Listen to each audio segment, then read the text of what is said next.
let's talk. Luis Ortiz.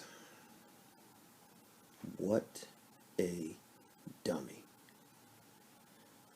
Listen, there's evidence out there from promoter Rick Glazer. Rick is a very eccentric,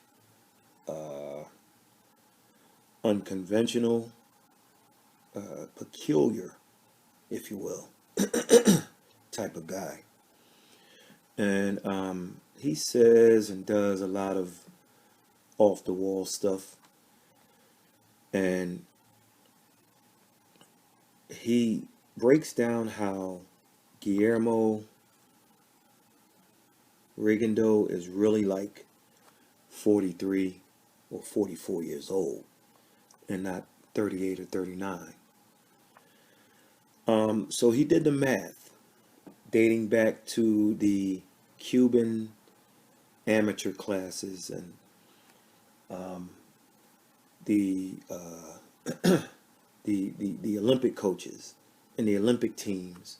And so he did the math to say that Luis Ortiz is about 49 or 50 years old or so. And it sounds funny, but there's a book with big time proof that Sonny Liston was about that same age when he fought Muhammad Ali, and it took the guy 40 years to do the book. So he knows his stuff, and he dares anyone to prove him wrong. So anyway, Glazer, for all of his whatever you want to call it, some of the off the wall stuff he says usually is true a lot of times. So he says Ortiz, so he said last year he was 49, so that would make him around 50 now. Now, listen, I don't know how old Louis is, but I know he's up there in age, okay? So I don't know, but I tell you what I do know.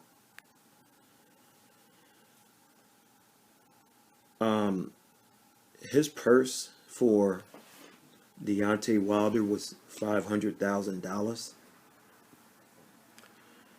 Now, if he's being advised that if he takes the Joshua fight, then he will never get the Wilder rematch, then so be it. Hello, Louis. Louis, can you hear me? Luis Ortiz. Do you understand Team Joshua is offering you one extra zero on your check that you got from Wilder? You got $500,000 to fight Deontay Wilder. Eddie Hearn is offering you $5 million.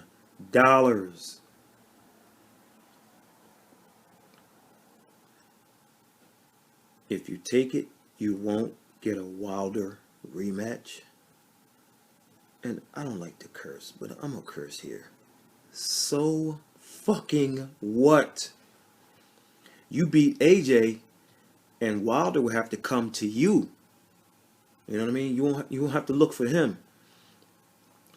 If you lose to AJ, okay, you get $5 million plus probably a piece of something else. But even if it's flat,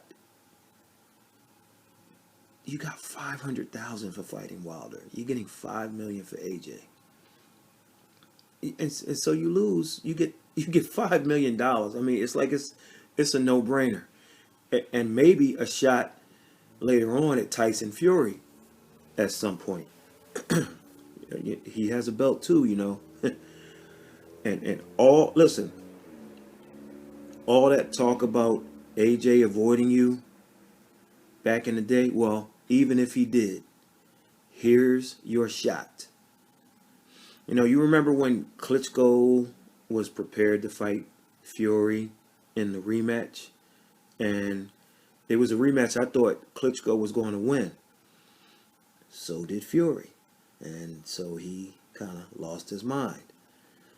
But just like now, Eddie Hearn reached out to Klitschko, and the fight with Joshua was made in like no time. Easy. Same thing with Golovkin and Kell Brook. When an opponent fell out, they made it. And listen, Luis Ortiz, you've been used and jerked around by promoter after promoter. Okay? Jerked around. You're older than your listed age by years. How many? We don't know. Your career payday is like $500,000. And you get an opportunity like this and call it a low ball offer. I don't get it. You're talking about life-altering money. Money to help your family. Money to help your daughter and her lifelong illness. This is it. This is that opportunity. So by doing this, all of that AJ ducking me talk goes out of the window. I just don't get it. The only thing I could think of, maybe the real reason Ortiz isn't taking the fight, is because he's on the juice right now, because he's cycling. And he asked, instead of 5 million, he asked for 10 million. And I wish Hearn would have called his bluff, because you turned down 10 million, Ortiz, and I think we know what time it is. So go get another win, and then if Wilder beats Brazil, you can fight him again. And make sure you don't lose though, big fella. And make sure you cash that $600,000 check you get, because you deserve it. Let's move on. So my man Gennady Golovkin said goodbye to Abel Sanchez. Not totally surprising.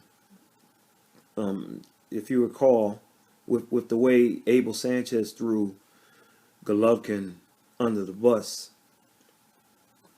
after the second fight with Alvarez, I figured something had to happen. I mean, if you go back to one of my post-fight videos, I said something along the lines of they better have a meeting to clear things up. And one thing they asked Sanchez back then was how he scored the fight. And he said something along the lines of, well, I didn't score the fight because I was involved in it. So I didn't go round by round and said, okay, this guy like add up or tabulate a score. He said, but based on what he saw, you could have scored it a draw. So he kind of contradicted himself a bit. But we know what he meant. Like, you know, if I'm just kind of scoring it in my, not scoring it in my head, but just remembering all the action from the fight, you could have scored it a draw.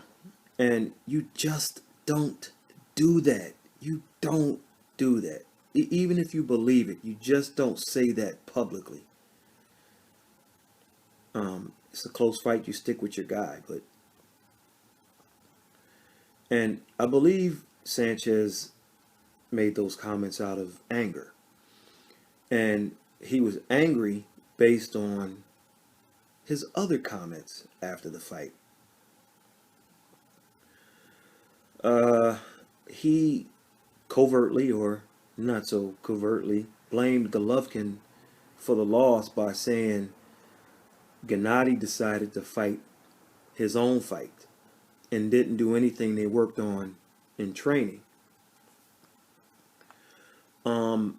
It's as if he said for X amount of weeks they did A and B and C in camp.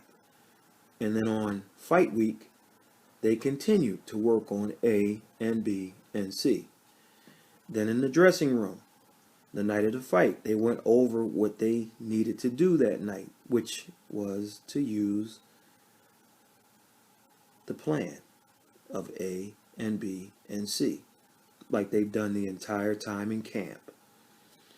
And then the bell rings, and Golovkin does X and Y and Z.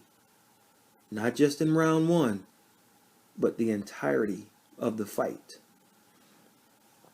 Once again, Abel,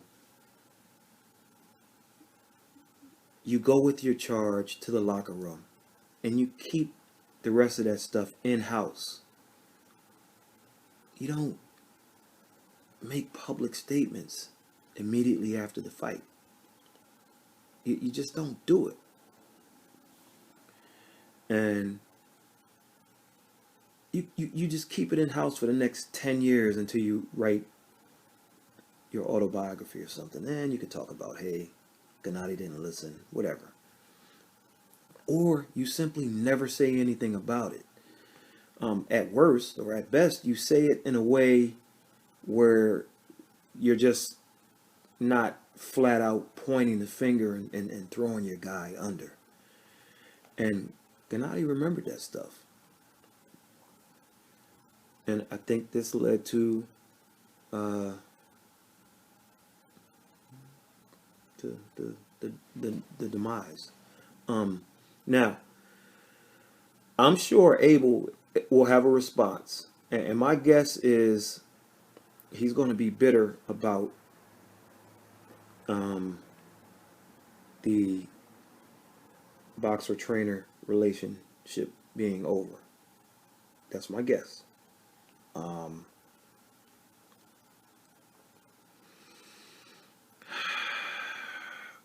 I'll also wager he'll throw gasoline on it by adding another secret that should remain confidential, but because he's upset, Abel's going to just say something, and everybody's going to kind of say, wow.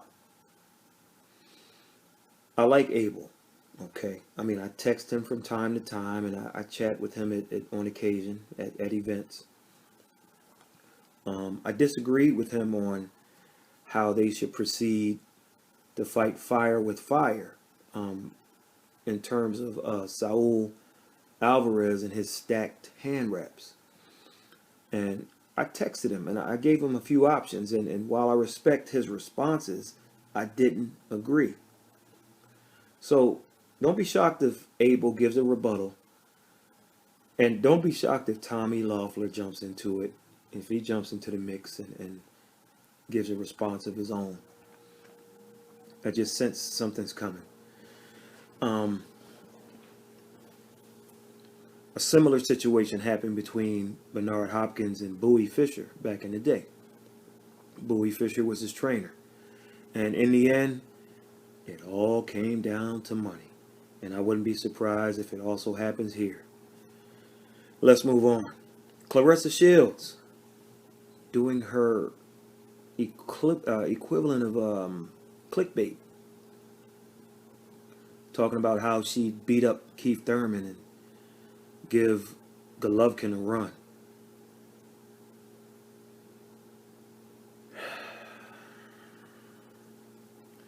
Riddick Bowe said to AJ, give him the money. And he told AJ, he said, don't fight no big baby. Fight Big Daddy. Oh, man. As I stated in the past video, excuse my voice. My voice is like all over the place. But as I stated in the past video, 2019 is the year of the setups. Everybody's in these setup fights. But I have a feeling so will 2020 and 2021 too. Either way, I think we'll get some good fights still, but not as many as we should in a particular year, but we'll still get some good ones. Then we'll get some ones that should be criticized.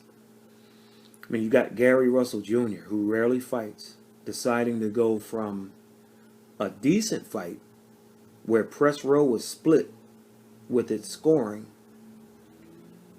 That was Joseph Diaz Jr., Jojo Diaz, to calling out Lomachenko and Leo Santa Cruz after the fight and teasing fans, right? Just putting teasers out there, to now fighting Kiko Martinez on the Wilder undercard.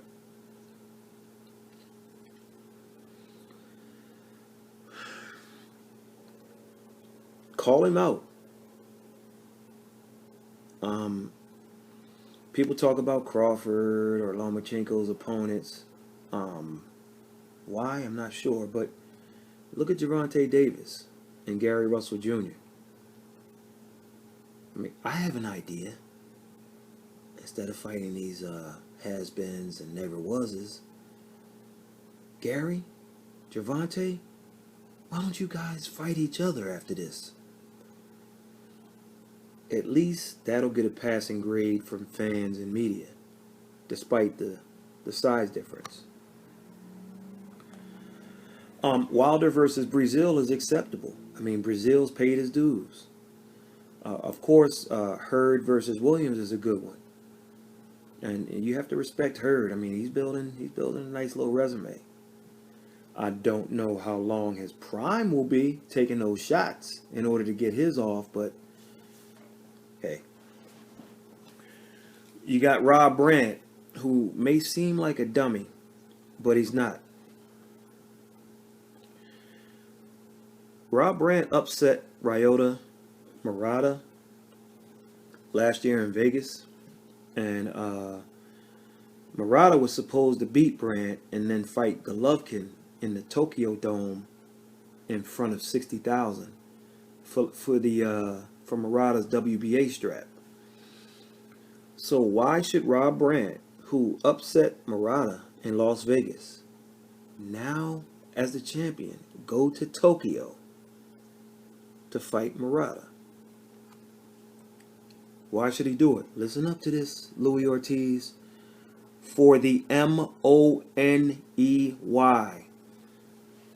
He got an offer he couldn't refuse. And I'm not mad at Rob Brandt. And more than likely, unless he sparks this guy up, he's going to lose. Even if he wins, he's going to lose. But he's going to get well compensated for it. So, all right. Let's look at the boxing schedule and close this out. So this Friday on DAZN, the rematch. You got to see this fight, folks. Sarasaket-Sor Rungvisai versus Juan Francisco Estrada. You should know who these guys are if you call yourself boxing fans. If you don't, Rungvisai is Pacquiao, Estrada is Marquez. This fight will be good. Trust me. Daniel Roman is also on the card, and Jesse Vargas versus the ancient Humberto Soto is on there, and also Anthony Sims Jr. is in action. Let's see. April 27th, you got Daniel Dubois on ESPN Plus. Looking at the schedule now, going down the schedule. Also on April 27th, on DAZN, the World Boxing Super Series, you got Kiro Relic taking on Regis Prograis title. And then you got Nonito Donaire taking on a late sub, Stephen Young. And Donaire was supposed to fight Zolani Tete, who pulled out with an injury. And the only thing I'm saying, I'm going to be critical. Come on, Tete. Give the man more notice and make the decision to pull out much sooner. Also on April 27th on Showtime, the Easter Bunny. Robert Easter Jr. returns. He takes on Rancis Barthélemy. Victor Postol was also on that card, and Ife Ajagba. He's on the card. So April 7th, ESPN Plus. April 27th, ESPN Plus. April 27th, The Zone, World Boxing Super Series. And April 27th, the Easter Bunny versus Bartholomew. Now you got the month of May. The month of May is hot. And June is not far behind. And folks, I'm not talking about the weather. May 4th, we got Saul Alvarez defending his titles against Daniel Jacobs. The same night, we got Artur Beterbiev takes on Radivoje Kalajic. That's on, I want to say ESPN Plus. Don't quote me on that one. 1 week later, May 11th, we got the aforementioned Jared Hurd versus Julian Williams. Same night will be a war between Miguel Berchelt and Francisco Vargas.